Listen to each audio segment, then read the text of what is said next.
श्रोते हो, आजच्या वृत्तविशेष या कार्यक्रमामध्ये आपलं मनपूर्वक स्वागत. देशातील केंद्र सरकारनं नुकतीच 9 वर्ष पूर्ण केली. या 9 वर्षांमध्ये केंद्र सरकारनं देशातील विविध क्षेत्रांचं सामर्थ्य अधिक वाढवलं, तसंच विविध लोककल्याणकारी योजना आणल्या. त्या तळागाळातल्या लोकांपर्यंत नेल्या आणि विकासाची गंगा सर्व स्तरावर पोहोचवली. यामुळेच आपल्या विकसित भारताचं स्वप्न पूर्ण होण्यास मदत होत आहे. उद्योग, आरोग्य, शिक्षण क्षेत्रातच नव्हे तर संरक्षण क्षेत्रातही देश स्वयंपूर्ण करण्यासाठी प्रयत्न होत आहेत.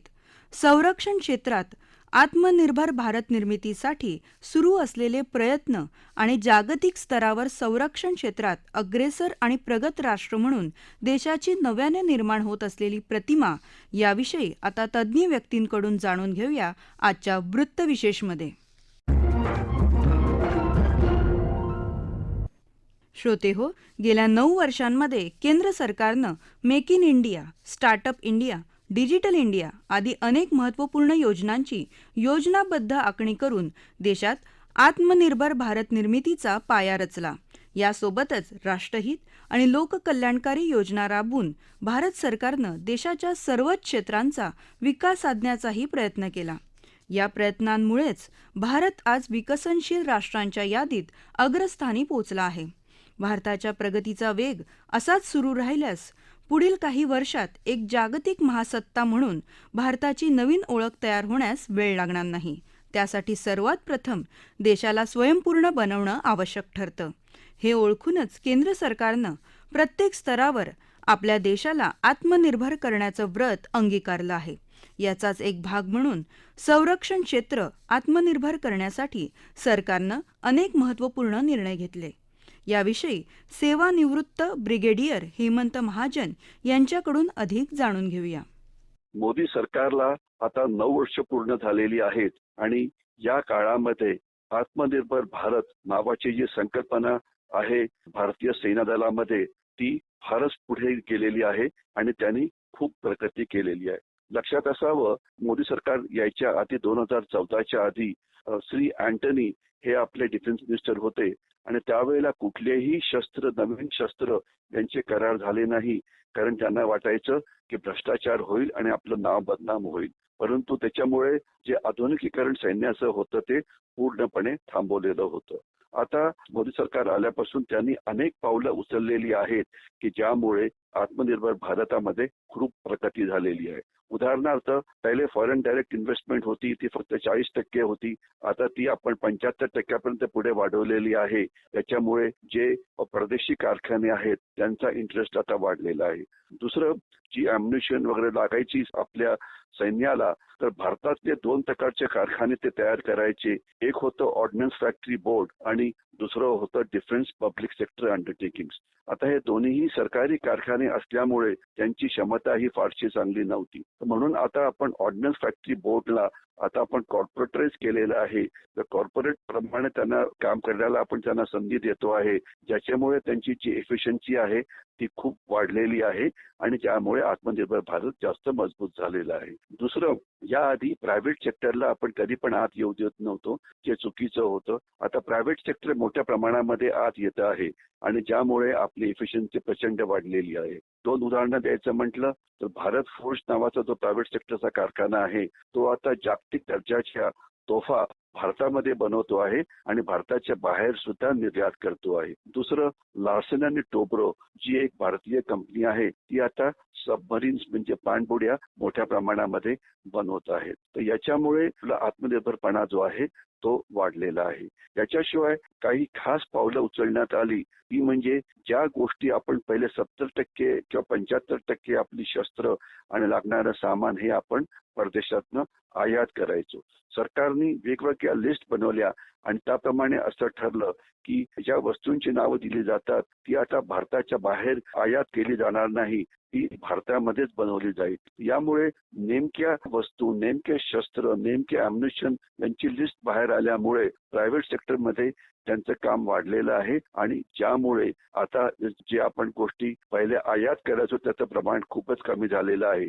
एक आकडेवारी असं सांगते की पहिले आपण 70% गोष्टी या आयात करायचो परदेशातून, आता हे प्रमाण 20% सुद्धा कमी झालेलं आहे. म्हणजे जे वेगवेगळे आपण पावलं उचलली त्यामुळे आपला जो आत्मनिर्भरपणा आहे तो वाढलेला आहे. आणि याच्यामध्ये अजून एक महत्वाचं पाऊल असं की आपण जी शस्त्र विकत घेतो, जे लष्करी बजेट असतं, लष्करी बजेटच्या भाग असतो त्याला कॅपिटल बजेट असं म्हटलं जातं, त्याच्यातून ते विकत घेतलं जातं. आता सरकार प्रयत्न करून कॅपिटल बजेट हे वाढवत आहे, ज्यामुळे शस्त्र विकत घ्यायचं प्रमाण जे आहे किंवा किंमत आहे ती वाढत आहे. तर अशा प्रकारे विविध पावले सरकारने उचलल्यामुळे आत्मनिर्भर भारतला चांगलं यश मिळालेलं आहे आणि असं मानलं जातं की आता केवळ आपण 20 ते 25% शस्त्र जी आहे ती बाहेरनं आयात करतो आहे आणि येणाऱ्या काळामध्ये हे प्रमाण अजून कमी होईल. आणि दोन महत्वाचे मुद्दे म्हणजे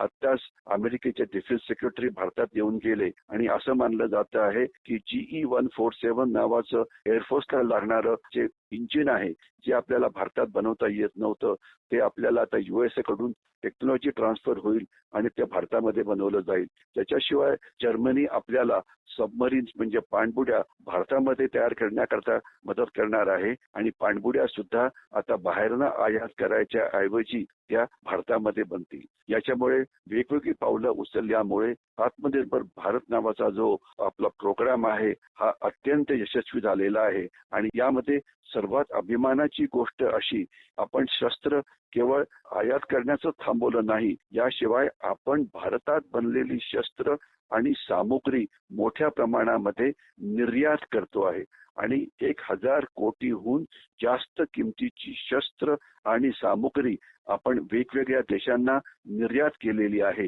हे सुद्धा आत्मनिर्भर भारत किंवा मेक इन इंडियाचं अत्यंत मोठं यश आहे. श्रोते हो, आत्मनिर्भर भारत किंवा डिफेन्स इंडिया स्टार्टअप कार्यक्रमाच्या माध्यमातून देशाच्या संरक्षण क्षेत्राला आणखी बळकटी देण्याचा केंद्र सरकारचा प्रयत्न हे आत्तापर्यंतचं एक ऐतिहासिक आणि महत्त्वाचं पाऊल ठरल्याचं तज्ज्ञ सांगतात. केंद्र सरकारनं भारतीय पायदळ असो, नौदल किंवा हवाई दल या तिन्ही दलांचं आधुनिकीकरण आणि बळकटीकरण करण्यासाठी अनेक महत्त्वपूर्ण निर्णय घेत देशाच्या संरक्षणाला प्राधान्य दिलं, ज्यामुळे जगात भारतीय संरक्षण दलाचं प्राबल्य वाढल्याचं दिसून आलं. याविषयी संरक्षण विषयक अभ्यासक समीर कर्वे म्हणतात, भारताने अलीकडेच हिंदी महासागरात 2 विमानवाहू युद्धनौकांसह नौदल युद्धसराव कवायती केल्या. त्यात एक INS विक्रमादित्य होती तर दुसरी INS विक्रांत. दोन्ही विमानवाहू युद्धनौकांचा युद्धसराव हा जगाला आणि खास करून कुरापती काढणाऱ्या शेजाऱ्यांना संदेश तर होताच, परंतु त्याचबरोबर त्यात भारताचा स्वदेशी बांधणीचा आत्मनिर्भरतेचा प्रवासही अधोरेखित होत होता. विक्रमादित्य म्हणजे INS विक्रमादित्य ही आपण रशियाकडून घेतलेली विमानवाहू युद्धनौका होती, तर विक्रांत ही नुकतीच भारतीय नौदलात दाखल झालेली स्वदेशी बांधणीची 44,000 टनांची आणि सुमारे 30 विमानं किंवा हेलिकॉप्टर वाहून नेऊ शकणारी अशी विमानवाहू युद्धनौका होती. विमानवाहू युद्धनौकेची बांधणी स्वबळावर करणं हा अभिमानास्पद टप्पा आपण गाठलाय, ही चांगली गोष्ट झालेली आहे. कलवरी श्रेणीतील पाणबुड्यांची निर्मिती आपण मुंबईच्या माझगाव गोदीमध्ये केलेली आहे. त्या 6 पाणबुड्या आपण फ्रान्सच्या सहकार्याने आपण इथे बांधायला घेतल्या. पाणबुडी निर्मिती ही भारतात होणं हे केव्हाही अत्यंत स्वागतार्ह अशी ती गोष्ट आहे. त्या INS कोलकाता, INS विशाखापट्टणम या श्रेणीतल्या विनाशिका आहेत त्या मोठ्या प्रमाणात आपण बांधतोय. त्याच्यात म्हणजे स्वदेशी बांधणीचं जे प्रमाण असतं ते वाढत चाललेलं आहे. तर ही एक चांगली गोष्ट झालेली आहे. आपल्या माहिती आहे की आपले कॅप्टन दिलीप दोंदे, कमांडर अभिलाष टॉमी, तसंच ज्या 6 नौदल रणरागिणी ज्या होत्या त्यांनी कमांडर वर्तिका जोशी यांच्या नेतृत्वाखाली जी सागर परिक्रमा केली, त्याच्यासाठी सुद्धा ज्या आपण नौका बांधल्या त्या भारतातच बांधल्या गेल्या होत्या. या प्रकारे आपण आपल्या स्वदेशी बांधणीचं नौदलाच्या बाबतीत आपण कौशल्य सिद्ध केलं आहे. 2016 मध्ये विशाखापट्टणमच्या किनाऱ्यावरती एक नौदल ताफा संचलन सोहळा होतो, त्याला इंटरनॅशनल फ्लीट रिव्ह्यू म्हणतात. तर तो इंटरनॅशनल म्हणजे आंतरराष्ट्रीय स्वरूपाचा झाला आणि तिथे जवळपास 50 देशांच्या म्हणजे 95 एकूण युद्धनौका आणि वेगवेगळ्या प्रकारच्या नौका त्यात सहभागी झाल्या होत्या. पण ते एक प्रकारचं आपल्या सामर्थ्याचं प्रदर्शन होतं आणि त्यात प्रत्येक देशाला, आघाडीच्या सर्व देशांना आपली युद्धनौका तिथे पाठवावीशी वाटावी याच्यातच आपली शक्ती ते आता कशी ओळखून आहेत आणि आपल्याला ते मान देत आहेत हे त्याच्यात आलं. त्याचबरोबर तिथे अनेक अशी चर्चासत्र होती. त्यामध्ये आंतरराष्ट्रीय विषयांवर चर्चा होत होती आणि तिथे अर्थातच चीन आणि पाकिस्तान यांचं प्रतिनिधित्व नव्हतं. त्यांना पण बोलावणं पाठवून सुद्धा ते आलेले नव्हते.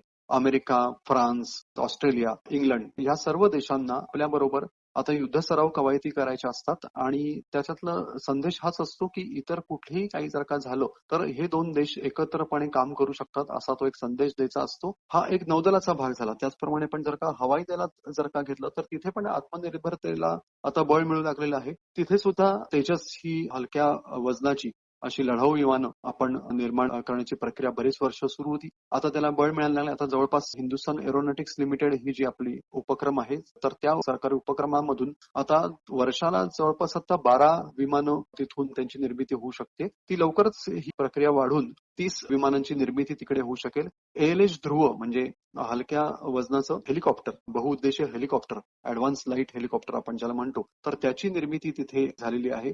दुसरे आपण क्षेपणास्त्रांच्या बाबतीत जर का म्हटलं तर आपण ब्रह्मोस हे क्षेपणास्त्र आपण भारत आणि रशिया यांच्या संयुक्त उपक्रमामधून आपण तयार केलं गेलं ते आणि आर्मी, नेव्ही आणि एअरफोर्स या तिन्ही दलांसाठी त्याची उपयुक्तता आता सिद्ध झालेली आहे. अनेक विनाशिकांवरून नौदलातल्या त्याची चाचणी यशस्वी झाली. त्याचप्रमाणे सुखॉय 30 ही जी आपल्याकडे लढाऊ विमानं आहेत भारतीय हवाई दलात त्यामध्ये काही खास बदल केले गेले आणि त्याच्यावरून ही क्षेपणास्त्र डागण्याची उपलब्धी झालेली आहे. त्याचबरोबर इतर श्रेणीच्या विमानांवरती सुद्धा अशी सुविधा तर निर्माण करण्यात येते ज्यायोगे हे ब्रह्मोस क्षेपणास्त्र आपण त्या विमानांवरून डागू शकू. संरक्षण सामग्रीचा विचार करताना काही फक्त मोठी विमानं, लढाऊ विमानं किंवा तोफा किंवा दारुगोळा किंवा नौदलाचे युद्धनौका, विनाशका एवढंच फक्त ते मर्यादित नसतं. तर अनेक प्रकारची छोटी छोटी सामग्री अशी असते, सेन्सर्स असतात, काही प्रकारचे हँड ग्रेनेड्स पासून अनेक प्रकारचे. तर ह्या सगळ्यांची निर्मिती करण्यासाठी आपण आता जवळपास 2,500पेक्षा अशी लिस्ट आहे की ज्याच्यामध्ये आपण भारतात व्हावी याच्यासाठी आपण प्रोत्साहन देतोय आणि दरवर्षी आपण अशा लिस्टमधून की काही जी सामग्री असते ती भारतातच स्वदेशी बनावटीचीच घ्यावी असा आग्रह या आपल्या धोरणामध्ये धरला जातोय. ही चांगली गोष्ट आहे. आपल्या तरतुदीमध्ये पण म्हणजे संरक्षण आपलं जे बजेट असतं त्याच्यामध्ये सुद्धा आपल्याला जवळपास म्हणजे मोठ्या प्रमाणात या गोष्टीसाठी आपण आता तरतूद करून ठेवली असते की इथे आपण स्वदेशी निर्मितीसाठी त्याला लागणारं जे आर्थिक पाठबळ आहे आपण ते करू शकू असा आपला प्रयत्न असतो. आपण जवळपास 2022चं उदाहरण घ्यायचं तर आपण 11,000 कोटीची शस्त्रास्त्र सामग्रीची आपण निर्यात केली. नंतर आताच्या बजेटमध्ये 70% जास्त ही तरतूद ही आपण आत्मनिर्भरतेसाठी केलेली ही चांगली गोष्ट आहे. संशोधन आणि विकासाच्या प्रकल्पांना चालना देण्यात येते. स्टार्टअप्स आहेत अनेक, म्हणजे आता विकरांची निर्मितीच बघितली तर त्याच्यामध्ये जवळपास 500 असे छोटे मोठे उद्योग होते जे लघु आणि सूक्ष्म लघु उद्योग असतील, म्हणजे त्यांचा खूप मोठा हातभार लागलेला आहे अशा मोठ्या विकरांच्या एवढ्या ह्या मोठ्या ताकदीच्या अशा प्रकारच्या एका सामग्रीच्या निर्मितीसाठी अनेक छोट्या उद्योगांचं पाठबळ लावलेलं आहे. म्हणजे एक प्रकारे आपण जेव्हा आत्मनिर्भरता म्हणतो तेव्हा शस्त्रास्त्र सामग्री निर्मिती करताना इतर उद्योगांचंही त्याद्वारे बळकटीकरण होत असतं. हा जगाला एक संदेश असतो आणि त्याद्वारे आपोआप इतर अनेक देशांना आपलं जे सामर्थ्य वाढतं तेव्हा त्यांना आपल्याबरोबर मैत्री करायची असते. एक शेवटचा मुद्दा सांगतो की हे सगळं होत असतानाच याचा वेग अधिक वाढणं आता गरजेचं आहे, तर ते व्हायला पाहिजे. श्रोते हो, केवळ सर्वसामान्यांच्या उन्नतीसाठीच नव्हे तर अंतर्गत आणि राष्ट्राच्या सुरक्षेसाठी तसंच आत्मनिर्भर भारताच्या उभारणीसाठीही केंद्र सरकारनं अनेक योजना आणि उपक्रम सुरू केले. यातील डिफेन्स इंडिया, स्टार्टअप कार्यक्रम आणि देशाच्या सागरी दलाचं सामर्थ्य वाढवणारी INS विक्रांत युद्धनौका यांच्यामुळे भारतीय संरक्षण क्षेत्राला मोठं बळ मिळालं आहे. सरकारनं प्रथमच स्वदेशी बनावटीच्या संरक्षण साहित्य आणि शस्त्र निर्मितीला प्रोत्साहन दिल्यानं देशाच्या उद्योग क्षेत्राला नव्यानं संधी उपलब्ध झालीच. शिवाय आत्मनिर्भर भारत निर्मितीचं उद्दिष्ट गाठणं देखील सोपं होणार आहे. श्रोते हो, आपला वृत्तविशेष हा कार्यक्रम आपण न्यूज ऑन AIR या ॲपवरही लाईव्ह ऐकू शकता. यासोबतच आमच्या मुंबई एअर न्यूज या यूट्यूब वाहिनीवर कार्यक्रमाचं ध्वनिमुद्रण आपल्याला कधीही ऐकता येईल. श्रोते हो, याबरोबरच आजचा वृत्तविशेष हा कार्यक्रम संपला. हा कार्यक्रम आकाशवाणी मुंबईच्या प्रादेशिक वृत्त विभागानं सादर केला. संपादक आणि सादरकर्त्या सरस्वती कुवळेकर, निर्मिती सहाय्य त्रिशरण कांबळे, लेखन आणि समन्वय रवींद्र वसंतराव लोखंडे आणि निवेदन दर्शना जोगदनकर.